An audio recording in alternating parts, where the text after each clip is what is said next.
Hello friends, आज हम बात करेंगे इम्पोर्टेंट और यूजफुल टॉपिक के बारे में। आज हम बात करेंगे सॉल्ट सेंसिटिव हाइपरटेंशन क्या होता है और इसकी क्या प्रैक्टिकल इम्प्लीकेशंस है, कैसे इसको हम कम कर सकते हैं, क्या इसकी प्रेवलेंस है और इस पे गाइडलाइंस क्या है, क्या लोगों को करना चाहिए, इस बारे में बात करेंगे।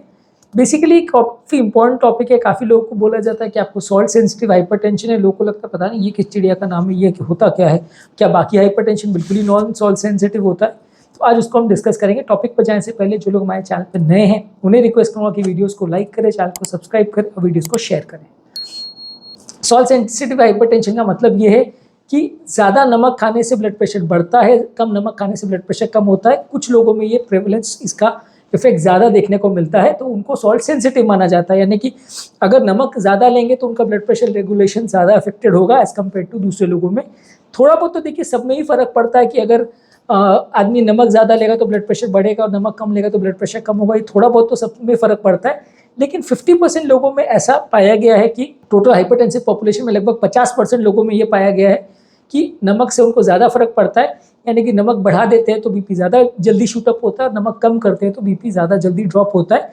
इसका क्लियर कट कोई कारण अवेलेबल नहीं है कि ऐसा इन लोगों में क्या होता है, लेकिन बॉडी का फ्लूइड बैलेंस जो रेनिन एंजियोटेंसिन सिस्टम द्वारा रेगुलेट होता है उसकी वजह से ऐसा होता है। कुछ लोगों में रेनिन एंजियोटेंसिन सिस्टम थोड़ा ज़्यादा एक्टिव रहता है जिसकी वजह से देखने को मिलता है। तो इन लोगों में सॉल्ट सेंसिटिव हाइपरटेंशन होता है क्योंकि जब ये ज़्यादा नमक लेते हैं तो उसका रेगुलेशन को ये सिस्टम प्रॉपर्ली मैनेज नहीं कर पाता है, तो बीपी बढ़ जाता है।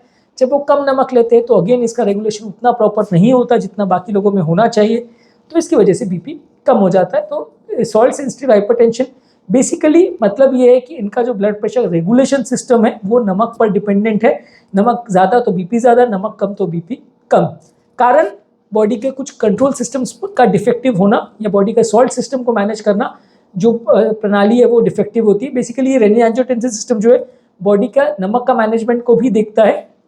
जब एक्सेसिव सॉल्ट होता है तो यूरिन के रास्ते नमक को निकालने का भी काम करता है। तो ये अगर प्रॉपर्ली काम करेगा तो व्यक्ति का ब्लड प्रेशर इतना सॉल्ट पर डिपेंडेंट नहीं होगा। प्रॉपर्ली काम नहीं करेगा तो फिर लोगों का ब्लड प्रेशर ज़्यादा डिपेंडेंट होगा। ऑन एन एवरेज 50% लोगों में ये ज़्यादा ब्लड प्रेशर सॉल्ट सेंसिटिव होता है। और गाइडलाइंस ऐसे कहती है कि इस तरह के लोगों में आपको नमक का इंटेक दिन भर में लगभग 2 ग्राम से कम रखना चाहिए। लगभग 2300 मिलीग्राम ज़्यादातर अडल्ट लोगों को इससे कम रखना चाहिए। ऐसा इसलिए है क्योंकि अगर आप इससे ज़्यादा नमक लेते हो तो वो एक्सेसिव नमक को बॉडी से निकालना थोड़ा मुश्किल पड़ता है, इसलिए बीपी बढ़ जाता है।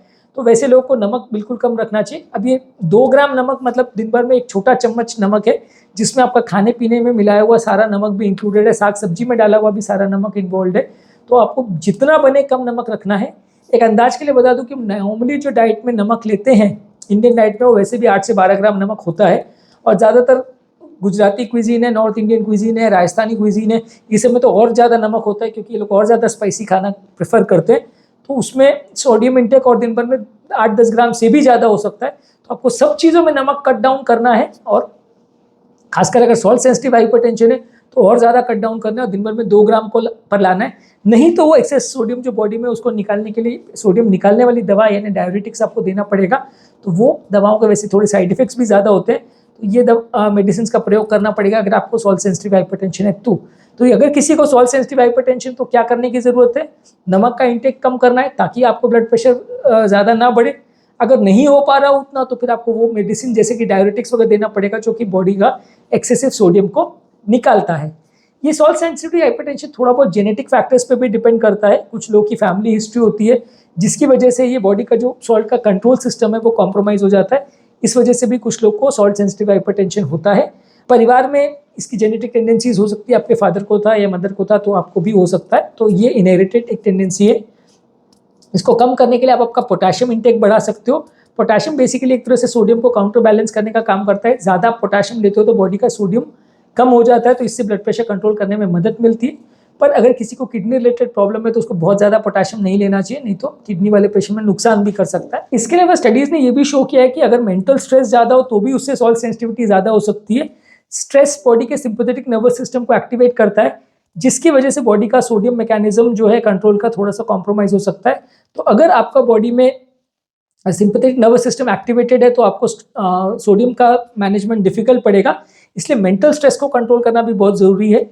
मेंटल स्ट्रेस कंट्रोल करने के लिए आप योगा, मेडिटेशन, प्राणायाम या इस तरह की चीज़ें कर सकते हैं, डीप ब्रीदिंग एक्सरसाइज कर सकते हैं सॉल्ट सेंसिटिव हाइपरटेंशन कंट्रोल करने में मदद मिलेगी। तो मतलब मेडिटेशन वगैरह करने से या मेंटल स्ट्रेस को कम करने से आपका जो ब्लड प्रेशर लेवल है उसको भी कम करने में मदद मिलेगी। अलग अलग लोगों में इसका वेरिएशन अलग अलग रहता है, इसलिए आपको रेगुलर बेस पे ब्लड प्रेशर चेक करने की ज़रूरत है। दिन में 6 बार चेक करें ऐसा ज़रूरी नहीं है, पर एटलीस्ट 2-3 दिन में 1 बार भी चेक करें या दिन में 1 बार भी करें तो चलेगा। इससे आपका ब्लड प्रेशर लेवल्स कितना हो रहा है और कितना वेरिएशन हो रहा है उसका आपको पता रहेगा, तो उसको मैनेज करना थोड़ा ईजी हो जाएगा।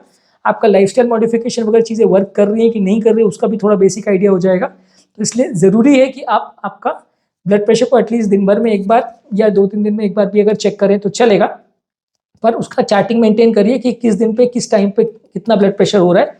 ब्लड प्रेशर मेजर करने के लिए क्या क्या चीज़ों का ध्यान रखने की ज़रूरत है उस पर ऑलरेडी हमने 2-3 वीडियोज़ किए हैं, आप हमारे चैनल पर वो देख सकते हैं। ये सॉल्ट सेंसिटिव हाइपरटेंशन जो है बेसिकली इसमें इंडिविजुअल टू इंडिविजुअल वेरिएशंस हो सकते हैं, किसी में थोड़ा कम, किसी में थोड़ा ज़्यादा। किसी व्यक्ति में ये बहुत ज़्यादा एक्सट्रीम हो तो ज़रा भी नमक लेने से उसका बीपी बहुत शूट अप हो जाएगा, और किसी में थोड़ा वेरिएशन होगा, मतलब दूसरों से ज़्यादा होगा लेकिन उतना ज़्यादा नहीं होगा कि बहुत शूट अप हो जाए बीपी या बहुत ड्रॉप हो जाए, ज़रा भी नमक कम हो तो बीपी बहुत ड्रॉप हो जाए। यूजली ऐसा एक्सट्रीम्स कम केस में मिलता है, ज़्यादातर लोग में थोड़ा बहुत वेरिएशन आता है, पर केस टू केस ये वेरी करता है कि किस में कितना ज़्यादा रिस्पॉन्स होगा, किस में कितना कम होगा। जब कभी भी इस तरह की आपको प्रॉब्लम आए तो आपको आपके डॉक्टर और हेल्थ केयर प्रोफेशनल के साथ डिस्कस करने की ज़रूरत है कि आपको ये प्रॉब्लम है, कैसे उसे मैनेज करना है, कौन सी दवाएं आपके लिए अच्छी है, कौन सा लाइफस्टाइल केयर अच्छा है, कौन सा डाइट और कौन सा एक्सरसाइज आपके लिए अच्छा है, ये सारी चीज़ों को ध्यान देने की ज़रूरत है। टॉपिक एंड करने से पहले जो लोग हमारे चैनल पर नए हैं उन्हें रिक्वेस्ट करूँगा कि चैनल को सब्सक्राइब करें और वीडियोज़ को ज़्यादा से ज़्यादा लाइक और शेयर करें ताकि ज़्यादातर लोगों को इससे बेनिफिट मिल सके।